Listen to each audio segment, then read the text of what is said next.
পাহাড় আর বাইক সবসময় এক অদ্ভুত কম্বিনেশন, যেন দুজনেই একে অপরের পরিপূরক। আমাদের অনেকেরই ইচ্ছে বাড়ির গ্যারেজে রাখা দু চাকাটাকে নিয়ে এক পাহাড় থেকে অন্য পাহাড়ে ঘুরে বেড়াবো, কিন্তু ওই সময়, সংসার এদের সাথে ঘর করতে করতে অনেকেরই সেটা আর হয়ে ওঠে না। চিন্তা নেই, আমি তো আছি। চলে এসেছি তোমাদের জন্য আবার একটা দারুণ গল্প নিয়ে, মন ভালো করা গল্প। 28 জন বাইকার মিলে এবার আমরা দাপিয়ে বেরিয়েছি নর্থ বেঙ্গলের এক পাহাড় থেকে অন্য পাহাড়ে। আর এতজন বাইকার যখন একসাথে থাকে তখন সবার গলায় কিন্তু একটাই শব্দ শোনা যায়, স্মেলটা নাও।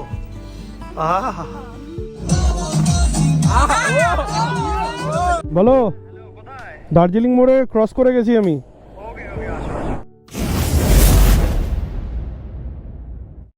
Hey guys, good morning and welcome back to the channel. 5টা বাজে, একদম রেডি। লাগেজ সমস্ত কিছু প্যাকেট করা হয়ে গেছে, জাস্ট কপিটা শেষ করবো আর বেরোবো। কোথায় যাচ্ছি, কি যাচ্ছি, কাদের সাথে যাচ্ছি, এটা একটা দারুণ ধামাকাদার রাইড হতে চলেছে। সমস্ত ইনফরমেশন কিন্তু যেতে যেতে তোমাদের সাথে শেয়ার করবো। তাই দেরি না করে চলো বাইরে যাই। বাইকটা কেমন লাগছে দেখতে একটু তোমাদের দেখাই। জাস্ট বাইরে বেরিয়ে গেছি, গাড়িটা কোল্ড স্টার্টে দিয়ে দিয়েছি। বাইকটাকে দেখতে ঠিক কেমন লাগছে দেখো, ট্রিমেন্ডাস দেখতে লাগছে। এই হচ্ছে আমার লাগেজ সেট আপ, একটা টেল ব্যাগ আর একটা ট্যাঙ্ক ব্যাগ নিয়েছি। বেরিয়ে পড়বো আর তোমাদের সাথে সমস্ত কিছু শেয়ার করবো আমার মোটো ব্লগিং সেট আপে। চলো বেরোই, আর দেরি না করে বেরিয়ে পড়ি। দারুণ লাগছে দেখতে বাইকটাকে কিন্তু দেখো। চলো, অফিসিয়ালি কিন্তু আমাদের রাইড আজকে স্টার্ট হয়ে গেল। একটু হয়তো ইউজ টু হতে সময় লাগবে, কারণ পুরো সেট আপটাই নতুন। গ্লাভস আর রাইডিং শু বাদ দিয়ে, মানে রাইডিং বুট বাদ দিয়ে প্রত্যেকটাই কিন্তু নতুন সেট আপ, একদম নতুন জ্যাকেট, নতুন প্যান্ট, হেলমেট নতুন, সমস্ত কিছু কিন্তু নতুন। তাই একটু হয়তো সেট আপটা করতে সময় লাগবে, একটু ইউজ টু হতে সময় লাগবে আমার। বেসিক্যালি নো ইস্যু, এইটা করতেই তো আমরা ভালোবাসি। আর ঠিক 5টা বাজে আমরা কিন্তু স্টার্ট করে দিয়েছি রাইড। সকাল সকাল একদম, রাস্তা পুরো ফাঁকা, মুখে একদম ঠান্ডা একটা হাওয়া লাগছে, বেশ সুন্দর, বেশ রিফ্রেশিং লাগছে কিন্তু। আর একটু পরেই আমরা কিন্তু পেয়ে যাব হাইওয়ে। আর এই অন্ধকারের মধ্যে খুব একটা বেশি কিছু তোমাদের সাথে শেয়ার করব না, কারণ অন্ধকারে দেখানোর একদম কিছু নেই। যত সম্ভব এগিয়ে যাওয়ার চেষ্টা করব। যখন আলো ফুটবে, দিনের আলোতে তোমার সাথে কিন্তু সুন্দর কোনো লোকেশানে কথা বলবো। তাই চলো, আর কারা কারা যাচ্ছে আজকের এই রাইডে সমস্ত কিছু তোমাদের সাথে শেয়ার করব। জাস্ট একটু হাইওয়েতে উঠে যাই আমরা, তারপরে জাস্ট আমরা কিন্তু উঠে পড়েছি NH-এ। এইখান থেকে স্ট্রেট রোডটা চলে যাচ্ছে কিন্তু শিলিগুড়ি, আর ডান দিক বাঁদিক বেকার কোনো কোয়েশ্চেনই নেই। এবার তোমাদের সাথে একটু শেয়ার করে নেবো আজকের রাইড ডিটেলসটা। তার আগে দেখে নাও সামনে রাস্তার অবস্থা কিন্তু খুবই সাংঘাতিক, মারাত্মক লেভেলের কুয়াশা রয়েছে। আমি যা এক্সপেক্ট করেছিলাম যে আজকে কিন্তু আমরা কুয়াশা পাবো, কিন্তু এতটা যে নেক্সট লেভেলের কুয়াশা পাবো এটা আমি জানতাম না। এই কুয়াশাটা কিন্তু আমাদের রাইডটাকে আজকে অনেকটাই স্লো করবে। আর এই কুয়াশাটা আমরা আগামী 2 ঘন্টার জন্য কিন্তু 100% পেতে চলেছি। তো যাই হোক, কুয়াশা প্লাস ট্রাক এগুলোর জন্য কিন্তু আমাদের রাইডটা একটু স্লো হবে। বাট স্লো বা ফাস্ট এটা আমাদের কাছে কোনো ম্যাটার করে না। আমাদের ম্যাটার করে কিন্তু যে কোনো ডেস্টিনেশনে খুব সেফলি, খুব ভালোভাবে পৌঁছানো। আজকে আমরা কোথায় যাচ্ছি সেটা তোমাদেরকে বলি। তাহলে হচ্ছে, আমি কিন্তু যাচ্ছি এখান থেকে শিলিগুড়ি অবধি একদম সোলো। শিলিগুড়ির পর থেকে কিন্তু ধামাকাদার একটা গ্রুপ রাইড হতে চলেছে। অলরেডি একটা বড় গ্রুপ আমাদের, সেটা কিন্তু শিলিগুড়ি পৌঁছে গেছে। জাস্ট কালকে রাত্রিবেলা কিন্তু ওরা শিলিগুড়িতে ঢুকে গিয়েছে। মোটামুটি 25-30 জনের একটা গ্রুপ রয়েছে। এখান থেকে আমি সোলো যাবো শিলিগুড়ি, তারপরে ওইখান থেকে কিন্তু একটা ধামাকাদার গ্রুপ রাইড হতে চলেছে। দারুণ দুখানা ডেস্টিনেশন আমরা কভার করবো। অ্যাকচুয়ালি ট্রিপটা অনেক বড়, বাট আমি অত বড় ট্রিপ আমি এই মুহূর্তে অ্যারেঞ্জ করতে পারবো না, কারণ হচ্ছে আমার ছেলে ছোট, খুব বেশি হলে ম্যাক্সিমাম 2 দিন, ওর বেশি কিন্তু আমি পারবো না। বাট আমি 2-3 দিন কিন্তু ওদের সাথে থাকবো, ওদের সাথে ফাটিয়ে এনজয় করব। তাই এখন আর একদম কথা বাড়াচ্ছি না, জাস্ট দিনের আলোটা ফুটুক, ভোরের আলোটা ফুটুক, আকাশে মিষ্টি সূর্যের আলো আসুক, তখন কিন্তু আমি তোমাদের সাথে কথা বলবো।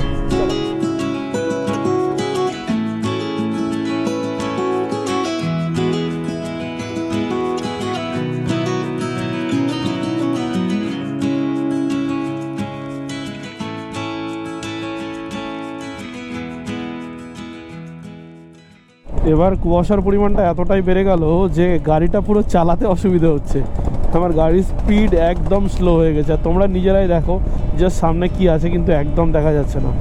নেহাত আমার পাওয়ারফুল ফগ লাইট রয়েছে বলে এটা দেখতে পাওয়া যাচ্ছে।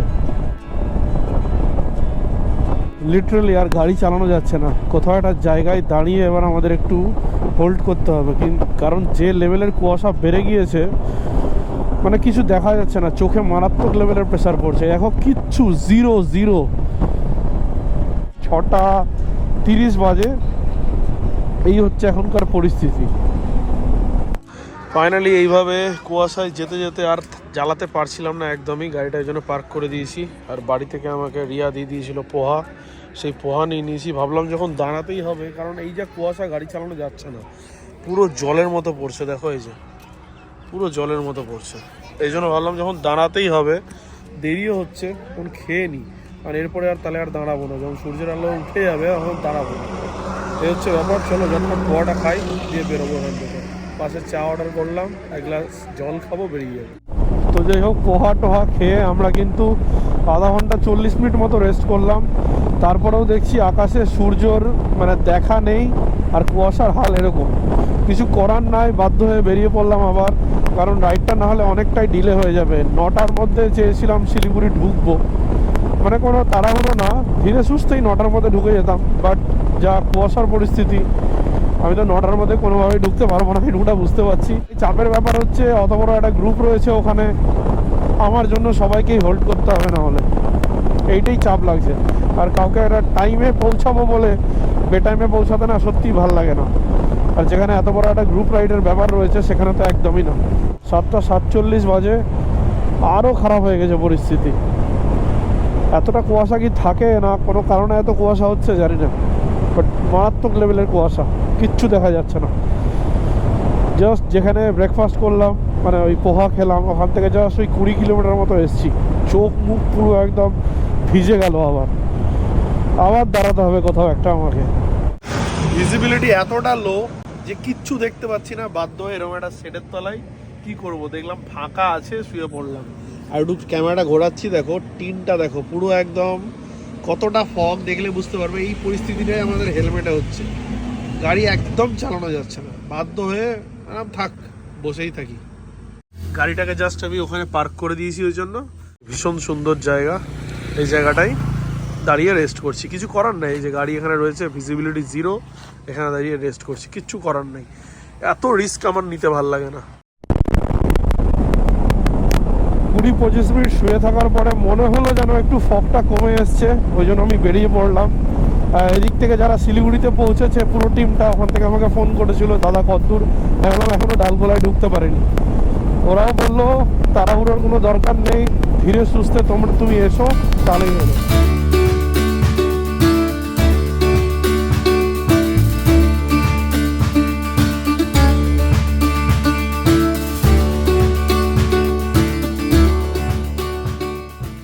কুয়াশার পরিমাণটা এত বেশি ছিল, আমি বুঝতেই পারিনি কখন আমি পূর্ণিয়া মোড় ঢুকে গেছি।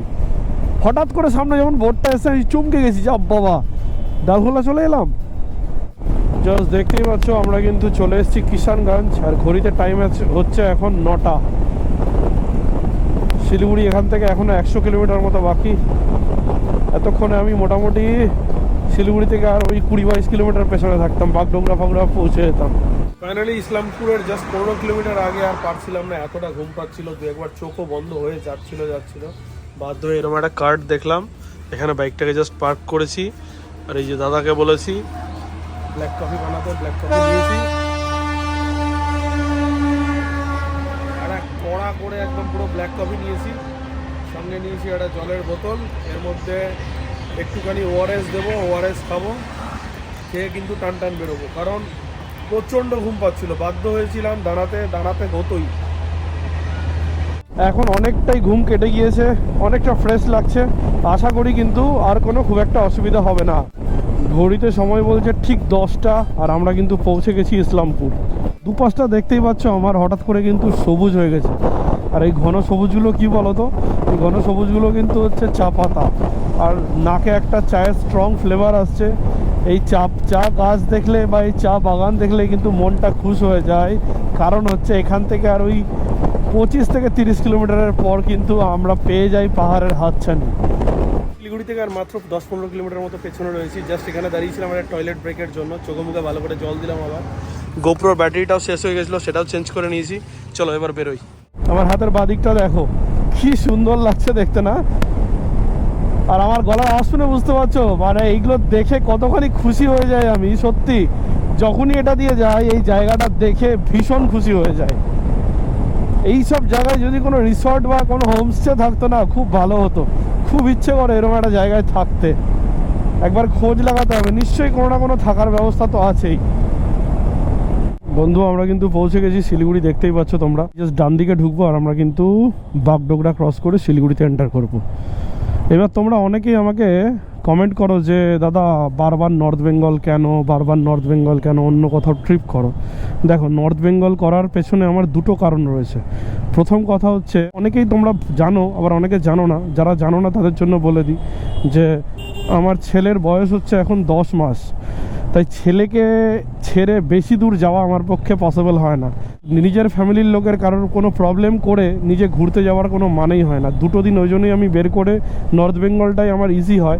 একটু সব কিছু সেটেল হয়ে যাক, অবশ্যই বড় বড় প্ল্যান করব, অন্যদিকের রাইডের প্ল্যান করব। এই জন্যই কিন্তু আমি নর্থ বেঙ্গলকে বারবার করে প্রেফার করি।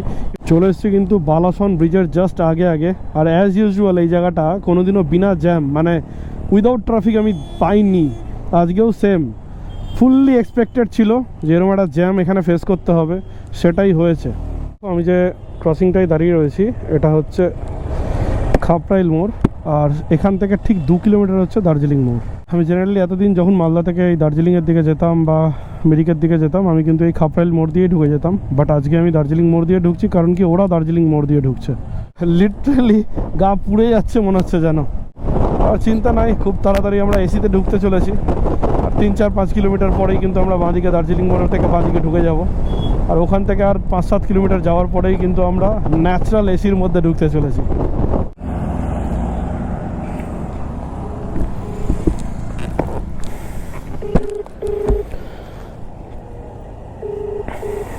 বলো, দার্জিলিং মোড়ে ক্রস করে গেছি আমি। তুমি কোথায়? আচ্ছা ঠিক আছে, তাও চলে আসছি। গ্রুপটার কথা বলছি, সেই গ্রুপের কিন্তু সব মেম্বার চলে এসছে অলরেডি, যে দেখতে পাচ্ছ। এই যে বহুদিন পর একসাথে আবার হারানো ভাই মিলেছে। নর্থ বেঙ্গলে তাও আবার এতজনের সাথে, এতদিন শুধু ফোনে কথা, অনেকজনকে দেখতে পাবে। প্রচুর রয়েছে। এই যে ছড়িয়ে ছিটিয়ে রয়েছে, এখানে রয়েছে একদল, এখানে রয়েছে, ওইখানে রয়েছে। কটা? টোটাল 22। আর হেড কাউন্ট কত রয়েছে? হেড কাউন্ট রয়েছে 28, তোমাকে দিয়ে 28 জন। বাপরে, এতদিন আমি গ্রুপ রাইড অ্যারেঞ্জ করেছি, এই ফার্স্ট টাইম কারো তনয়ের লিডারশিপে যাবো। চলো একসাথে। ট্যাঙ্ক আমি ফুল করে নিলাম একবার। গাড়িতে মোটামুটি 930 টাকার পেট্রোল খেলো। ঠিকঠাকই মাইলেজ দিয়েছে, মাইলেজ খুব একটা কিছু কম দেয়নি। আর সবাই মিলে একসাথে কিন্তু রাইড স্টার্ট হয়ে গেছে। বলে দিই তোমাদেরকে, টোটাল 18টা বাইক রয়েছে, 28 জন মেম্বার রয়েছে। শুনে নিলে তোমরা তনয়ের কাছ থেকে। এই পুরো 18টা বাইককে এরা 3 ভাগে ভাগ করেছে, 6টা করে। মাঝখানে তনয় থাকবে, সামনে একজনের টিম, আর লাস্টের টিমে রয়েছি আমি। দুপাশে পুরো চা বাগানের মাঝখান দিয়ে, শুকনো ফরেস্টের ভেতর দিয়ে কিন্তু আমরা চলেছি এবার পাহাড়ের রাস্তায়। চলো এক এক করে সবার সাথে পরিচয় করাবো, লাইন আপে কী বাইক রয়েছে সমস্ত কিছু তোমাদেরকে দেখাবো, কারণ একদম সময় পাইনি। জানোই তোমরা, আমার জন্যই ওরা ওয়েট করছিল পেট্রোল পাম্পে। তো চলো, এই গ্রুপ রাইডের কিন্তু প্রচুর ছবি, প্রচুর ভিডিও আসতে চলেছে। এই সব ছবি ভিডিও কিন্তু তোমরা এছাড়াও ইউটিউবে তো দেখতে পাবে, এছাড়াও কিন্তু শর্ট রিল, এছাড়া প্রচুর ছবি, সমস্ত কিছু তোমরা কিন্তু ইনস্টাগ্রাম বা ফেসবুক প্রোফাইলে পাবে। তাই অবশ্যই যারা ফেসবুক বা ইনস্টাগ্রামটাকে ফলো করোনি, অবশ্যই কিন্তু ফলো করে নাও। এই রাস্তাটা চলে যাচ্ছে মিরিকের দিকে, এটা চলে যাচ্ছে স্ট্রেট দার্জিলিং। তো আমরা মিরিকের রাস্তায় নিয়ে নিলাম, কারণ আজকে আমরা যে ডেস্টিনেশনে যাব সেটা হচ্ছে ধোত্রে। ধোত্রে দুইভাবে যাওয়া যায়, এক হচ্ছে দার্জিলিং দিয়ে, দার্জিলিংয়ের ঘুমের পাশ দিয়ে লেপচা জগৎ হয়ে চলে যাওয়া যায়, আর একটা রাস্তা দিয়ে যাওয়া যায়, সেটা হচ্ছে তোমার মিরিক দিয়ে। তো এরা ঠিক করেছে মিরিক দিয়ে যাবে।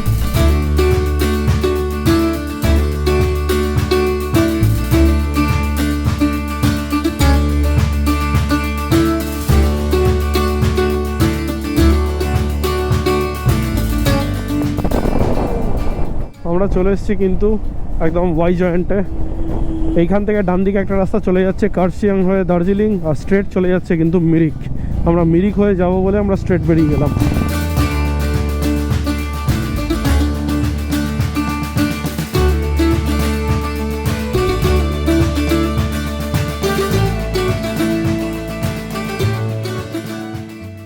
নিচে রয়েছে দুধিয়া নদী, আর আমরা ক্রস করছি কিন্তু দুধিয়া লোহাপুলের ব্রিজ দিয়ে। তাহলে আমাদের কিন্তু স্টার্ট হয়ে গেল পাহাড়ে চড়া। ফার্স্ট কার্ভ আমরা চড়ে ফেললাম। এত বড় গ্রুপের সাথে কিন্তু, মানে আমি খুব বেশি হলেই 8-10টা বাইক একসাথে রাইড করেছি, বাট এটা 18টা বাইক সঙ্গে 28 জন মেম্বার, ইটস হিউজ। এত বড় গ্রুপের সাথে প্রথমবার কিন্তু আমি গ্রুপ রাইড করছি, তাও আবার পাহাড়ে, তাও একটা দারুণ ডেস্টিনেশনে। আর মিরিক যদি তোমাদের বলি, মিরিক দেখো এখানে লেখাই রয়েছে, মিরিক হচ্ছে এখান থেকে ঠিক 21 কিলোমিটার। এক্ষুনি জাস্ট একটা ঘটনা হতে হতে বাঁচলো। এই আমাদের সায়ন্তন রয়েছে, সায়ন্তনকে জাস্ট একটা সুমো টাচ করে বেরিয়ে যাচ্ছিল। কারণ আমি বুঝে পাই না এখানকার গাড়িগুলো, দেখছে পরপর সব কটা বাইক একসাথে র্যালি করে, র্যালি মেনটেন করে চলছে, ধীরে সুস্থে যাচ্ছে, কোনো তাড়াহুড়ো করছে না, এসে উত্তক্ত করছে। এখানকার লোকাল ড্রাইভাররা উত্তক্ত করছে, পেছন থেকে হর্ন মারছে জোরে জোরে ইচ্ছে করে, যেন আমরা প্রভোক্ট হই, এসে উল্টোপাল্টা কিছু বলি, তারপরে সেটা ঝামেলাটা বাঁধুক। এই হচ্ছে ব্যাপার। আমি বুঝে পাই না কেন এরা এরকমটা করে। একটুর জন্য বেঁচে গেল, একটুর জন্য, জাস্ট মানে কয়েক সেন্টিমিটারের জন্য বেঁচে গেল। আহা হা হা, জাস্ট ভিউগুলো দেখো। এই সবের জন্যই তো সেই মোটামুটি 270-80 কিলোমিটার পার করে আমরা কিন্তু এই সব জায়গায় আসি। তার সাথে এত সুন্দর একটা গ্রুপ থাকলে তো চাঁদ লেগে যায় রাইডের। কি সুন্দর লাগছে। জাস্ট আমরা কিন্তু এন্টার করতে চলেছি টিংলিং ভিউ পয়েন্টে। টিংলিং ভিউ পয়েন্ট কিন্তু মিরিকের 9 কিলোমিটার মতো আগে একটা ভিউ পয়েন্ট। অসাধারণ জায়গাটা, আমার দারুণ লাগে। ওর আশেপাশের চা বাগানটা, উপরে এমন সূর্যের আলো পড়ে এত ভাইব্রেন্ট লাগে না, দারুণ লাগে দেখতে। আমরা রয়েছি টিংলিং ভিউ পয়েন্টের জাস্ট একটু আগে। এখানে মনে হলো সবার লোকেশনটা দেখে একটু ড্রোন ফোন ওড়ানো যাক। এই যে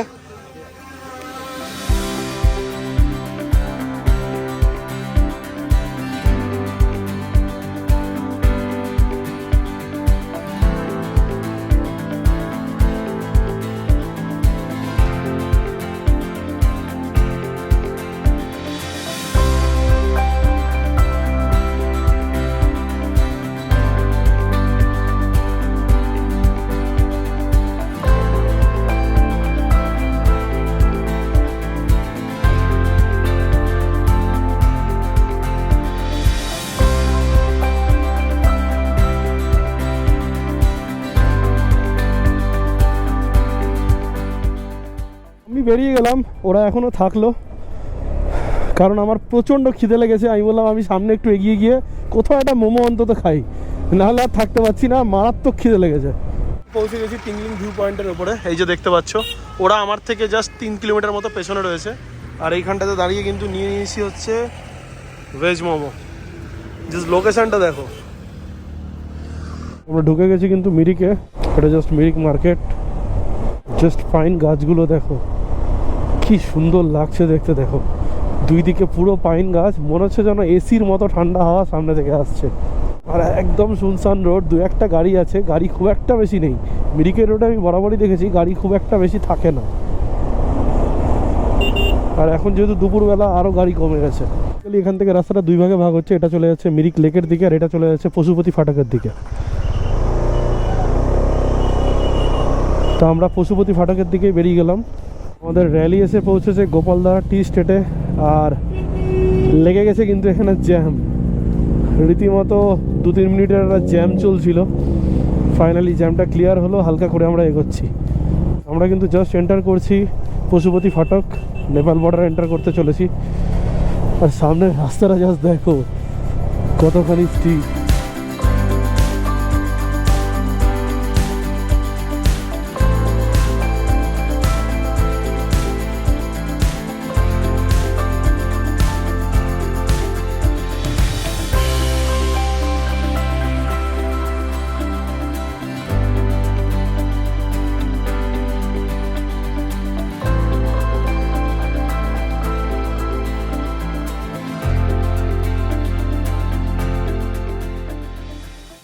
তো ফাইনালি পশুপতি ফাটকের জাস্ট 2 কিলোমিটার আগে আমরা একটু দাঁড়িয়েছিলাম, কারণ সবাই একটু এদিক ওদিক হয়েছিল, সবাই একসাথে হয়ে গেছি। এইবার কিন্তু আমরা সবাই মিলে একসাথে যাব ধোত্রের রাস্তায়। আর এইবার আমরা যে ধোত্রের রাস্তাটা নেব, এখান থেকে ধোত্রের রাস্তা অ্যাকচুয়ালি দুটো। একটা হচ্ছে তোমার নর্মাল ওয়ে, যেটাতে সব সাধারণ মানুষেরা যায় একটু লং ওয়েতে। আরও একটা রাস্তা আছে, সেটা হচ্ছে শর্টকাট, যেটা হচ্ছে মোটামুটি 20-22 কিলোমিটার রাস্তাকে জাস্ট ওই 2.5-3 কিলোমিটারের মধ্যে কমপ্লিট করবে। তো এই হচ্ছে ব্যাপার। চলো আমরা সেই 2.5-3 কিলোমিটারের রাস্তাটাই নেবো। আর এতজন মিলে একসাথে বেরোচ্ছি যখন, তখন তো ফাটিয়ে রাইড হবে, ফাটিয়ে মস্তি হবে। ও সামনে রাস্তাটা দেখো ভাই,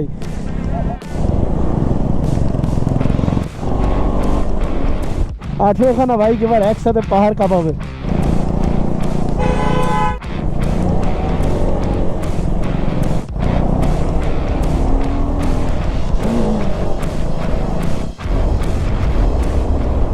আমার বাঁদিকে হচ্ছে পশুপতি ফাটক, বাঁদিকে চলে গেল নেপাল, আর আমরা চলে গেলাম ইন্ডিয়ার দিকে। রাস্তাটা দেখো, সেরা রাস্তা, সেরা রাস্তা, কি রাস্তা ভাই! মানে এই রোড দিয়ে তুই যত খুশি বাইক চালাও, কখনোই মনে হবে না যে তুমি বোর হচ্ছ। ডিউক ভাই জাস্ট একটুর জন্য পড়তে পড়তে বেঁচে গেল, সামনে হঠাৎ করে কাট মারতে গিয়ে গর্তে চলে এসেছিল। জায়গাগুলোতে নিজের বাইক নিয়ে আসলে না আলাদাই আমার মজা লাগে, আলাদাই। তুমি যদি 4 হুইলারে যাও, জাস্ট এই জায়গার কোনো মজাই পাবে না যতক্ষণ না এই ওয়েদার, এই পুরো জায়গাটাকে ফিল করতে পারবে, যতক্ষণ না নিজের থ্রটাল হাতে নেবে, ততক্ষণ অবধি তুমি কিন্তু মজা পাবে না। স্মুথ রোড, সাথে লম্বা লম্বা পাইন গাছ, আর আমাদের যদি পেছনে দেখাই তাহলে পুরো বাইক বাহিনী কিন্তু পুরো একদম দেখতেই পাচ্ছ সামনে। ইচ্ছে করে ওদেরকে সামনে করে দিলাম যাতে ফুটেজটা তোমরা আনন্দ পাও দেখতে। ও জাস্ট এক ধার সে পরপর পরপর পরপর সব কটা বাইক যাচ্ছে, পেছনে আরও মোটামুটি 10খানা বাইক রয়েছে, 12খানা বাইক রয়েছে, সামনে আমরা 6টা রয়েছি, পেছনে আরও 12টা বাইক রয়েছে। এই রাস্তাটা সোজা গিয়ে সুখিয়া পুকুরি হয়ে দার্জিলিং চলে যায়। সুখিয়া পুকুরি থেকে কিন্তু একটা রাস্তা মানেভঞ্জন হয়ে ধোত্রের দিকে যাওয়া যায়, আর আরও একটা রাস্তা যেটা হচ্ছে শর্টকাট বাট অ্যাডভেঞ্চারাস, সেটা কিন্তু যাচ্ছে হচ্ছে ধোত্রের দিকে। আমরা অ্যাডভেঞ্চার করতে ভালোবাসি, এতজন মিলে কিন্তু অ্যাডভেঞ্চার করতেই এসেছি, তাই আমরা সেকেন্ড কোনো অপশনের কথা না ভেবে এই রাস্তার দিয়েই কিন্তু বেরোচ্ছি। তুমি একটু দুজনের পেছনে থাকো, ঠিক আছে? মানে যারা একটু বিগিনার আছে তো আমার ফার্স্টে কে থাকছে? ফার্স্টে কে থাকছে? ফার্স্টে তুমি? হ্যাঁ, আস্তে আস্তে ওদেরকে ফলো করতে করতে যাবে। 1 2 3 হাউস দ্য জস, হাউস দ্য জস।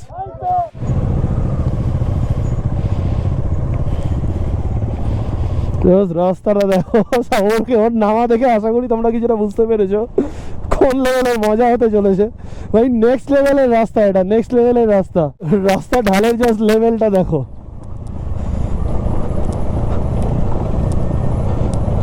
আমরা রয়েছি এখন মানিভঞ্জনে, বাঁ দিক দিয়ে চলে গেল সান্দাকপুর রুট। এখান থেকে হচ্ছে 25 কিলোমিটার ধোত্রে। শুরুর দিকের রাস্তাটা আমরা বেশ খানিকটা খারাপ পেতে চলেছি, তারপর থেকে কিন্তু পেয়ে যাবো আমরা মোটামুটি ভালো রোড।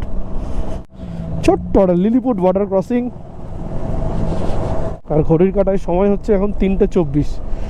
তাও আমি বলবো খুব একটা বেশি দেরি হয়নি, কারণ এত বড় গ্রুপ নিয়ে কিন্তু 3:24 বাজে মানে নট ব্যাড। কি হয়েছে জানি না, আমার গাড়ি স্টার্ট বারবার বন্ধ হয়ে যাচ্ছে। আর সামনের রাস্তাটা জাস্ট দেখো। আজকের ডেস্টিনেশন নিয়ে যদি তোমাদের একটু বলি, অ্যাকচুয়ালি ধোত্রে হচ্ছে আমার আজকে সেকেন্ড টাইম হচ্ছে। মোটামুটি 1.5 বছর আগে আমরা এসেছিলাম 14 জন বন্ধু মিলে ধোত্রে, আজকে 28 জন বন্ধু মিলে এসেছি, মানে জাস্ট ডবল। এই ধোত্রে কিন্তু খুব সুন্দর পাহাড়ি একটা মিষ্টি গ্রাম। এই ধোত্রে থেকে অনেকে কিন্তু সান্দাকপুর ট্রেকও শুরু করে। ধোত্রের যেখানে আমরা থাকবো ওইখান থেকে একটা পাইন ফরেস্ট রয়েছে, পাইন ফরেস্ট দিয়ে টংলু হয়ে কিন্তু সান্দাকপুর যায়। আর অনেকেই তো ওই দেখলেই মানেভঞ্জন থেকে যে রুটটা বাদিকে কেটে যাচ্ছে ওটা দিয়ে সান্দাকপুর যায়। ওই বাই যে কারগুলো রয়েছে, কি বলে রোলস রয়েলস না কি কারগুলো রয়েছে। ধোত্রে নিজে ইটসেলফ কিন্তু একটা দারুণ সুন্দর জায়গা, ভীষণ মিষ্টি পাহাড়ি একটা গ্রাম, খুব ভালো লাগে আমার জায়গাটা। সব থেকে বড় জিনিস হচ্ছে ধোত্রে থেকে কিন্তু খুব ক্লিয়ার কাঞ্চনজঙ্ঘার ভিউ পাওয়া যায়। আর ধোত্রের পাইন ফরেস্ট তো বরাবরই বিখ্যাত, অনেকে তো ধোত্রেকে মিনি সুইজারল্যান্ড বলে, আমাদের ওয়েস্ট বেঙ্গলের সুইজারল্যান্ড বলে। আর বলারও কথা, ধোত্রেতে যাই তোমরা নিজেরাই বুঝতে পারবে কেন লোকে এত ধোত্রের নাম করে। আর ভীষণ আইসোলেটেড জায়গাটা, ওখানে গিয়ে তোমরা কোনো গাড়ির সাউন্ড, কোনো ক্যাওয়াজ কিচ্ছু পাবে না, জাস্ট একদম পিসফুল একটা জায়গা। ধোত্রে থেকে জাস্ট 5 কিলোমিটার পেছনে রয়েছি। কি সুন্দর লোকেশনটা জাস্ট দেখো। বাইকটা পার্ক করে দিয়েছি, অ্যাকচুয়ালি আমি আগে এসে পৌঁছে গেছি, কেউ এখনও আসেনি, সবাই পেছনে রয়েছে। তাই বুদ্ধি করে, প্রচণ্ড ঠান্ডা লাগছিল, খুব একটু চা টেস্টটা পেয়েছিল। এখানে একটা দোকান দেখলাম, এই যে 1 কাপ চা আর একটা ক্রিম বিস্কুট নিয়ে নিয়েছি, এছাড়া আর কোনো অপশান ছিল না। এই ওয়েদারের সাথে দুধ চা, অমৃত অমৃত। আমাদের বাকি সব ভাইয়ারা কিন্তু চলে এসছে, আবার আমরা বাকি রাইডটা কমপ্লিট করছি। এখান থেকে আর মাত্র 4-5 কিলোমিটার হবে। দেখতেই পাচ্ছ সামনে কিন্তু বোর্ড রয়েছে, ওয়েলকাম টু ধোত্রে। জাস্ট কোন লেভেলের মেঘ দিয়ে ধোত্রে আমাদের ওয়েলকাম করছে একবার শুধু দেখো। হোমস্টে ওঠার এই রাস্তাটা, লাস্টের রাস্তাটা কিন্তু বেশ খতরনাক। দেখো তো সবাই এসে পৌঁছে গেছে, আমাদের ধোত্রেতে প্রত্যেকের বাইক রাখা রয়েছে, আর এই যে রয়েছে শেরপা হোমস্টে। সন্ধ্যে 5:30টার সময় আমরা লাঞ্চে বসেছি। লাঞ্চে কি কি আছে? ডিম ভাত আর কি, আর সব ভুক্কারের মতো বসে পড়েছে দেখো। বাম্বু শুটস আর ইয়ে ডাললে তো নয়। 5:30টায় লাঞ্চ আর 9টায় ডিনার, 3 ঘন্টা গ্যাপ পাবে। মাঝখানে আবার বারবিকিউ, মিক্সি মেশিনে সব যাবে। হ্যাঁ, টিকাটায় টাইম হচ্ছে এখন 5:18, মানে বিকেল 5:18। আমাদের লাঞ্চ কিন্তু চলে এসছে। এখানে রয়েছে হচ্ছে ভাত, ডিম ভাজা, গরম গরম মুসুর ডাল, এটা কি রয়েছে আলুর সবজি, এটা রয়েছে বাঁধাকপির সবজি, পাঁপড়, আর এখানে হচ্ছে চাটনি, লঙ্কা, পেঁয়াজ। আর আমার পেছনে যে গ্লাসটা দেখতে পাচ্ছ, এটা শুধু গ্লাস না, এটা কিন্তু জায়ান্ট স্ক্রিন। এখান থেকে এই জায়গাটা থেকে কিন্তু কালকে তোমরা ক্লিয়ার কাঞ্চনজঙ্ঘার ভিউ পাবে যদি ওয়েদার ঠিক থাকে। আমাদের স্যার সবকিছু অ্যারেঞ্জ করছে, তারপরে খেতে বসবে একদম। জাস্ট আমাদের খাওয়া দাওয়া হয়ে গেছে কমপ্লিট। বিশ্বাস করো এত ঠান্ডা, কিন্তু এত মানে এক্সস্টেড লাগছিল যে এসেই স্নান করে নিয়েছি, চুল টুল পুরো ভেজা রয়েছে। আজকে হেয়ার ড্রায়ারটা কিন্তু কাজে লাগছে। আর এরপরে একটু পরে স্টার্ট হবে। অলরেডি ধোঁয়াটা দেখাই, ওই যে দেখো ধোঁয়া উঠছে ওখানে। বারবিকিউ স্টার্ট হয়ে গেছে, আমরা জাস্ট বসে একসাথে আড্ডা মারবো এবার। অলরেডি কিন্তু বারবিকিউ এর জন্য আগুন রেডি হয়ে গেছে। এখানে কিন্তু ফায়ারম্যান এসে আগুন জ্বালায়। হ্যাঁ, এখানে কিন্তু আমরা আগুন জ্বালালে হবে না, এখানে ফায়ারম্যান আগুন জ্বালায়।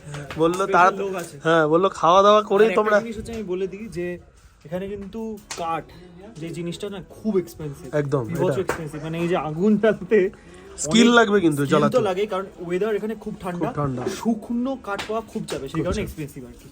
বাকি যারা এই যে আমাদের কাঠ কাকু, এই যে কাঠ কাকু কাট কাকু কাঠ কাকু আগুন জ্বালিয়েছে। চলো নিচে যাওয়া যাক। চলো চলো চলো।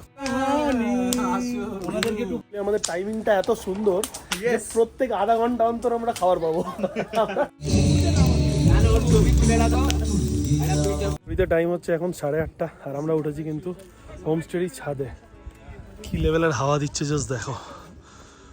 আমরা ধাক্কা মেরে মেরে নিয়ে আসলাম সবাইকে, এক্স্যাক্টলি কেউ আসছিল না। তনয় আর আমি ধাক্কা মারতে মারতে নিয়ে এসেছি সবকে। বাট এই জায়গাটায় মুনলাইটে দারুণ লাগে, দারুণ আছে, দারুণ। ক্যামেরা জাস্টিস করবে না। না না, একদমই না। এটা অ্যাকচুয়ালি যে ক্যামেরাতে আসছে কিচ্ছু বুঝতে পারবে না তোমরা যদি না নিজে এসে ফিল করো। এক্স্যাক্টলি।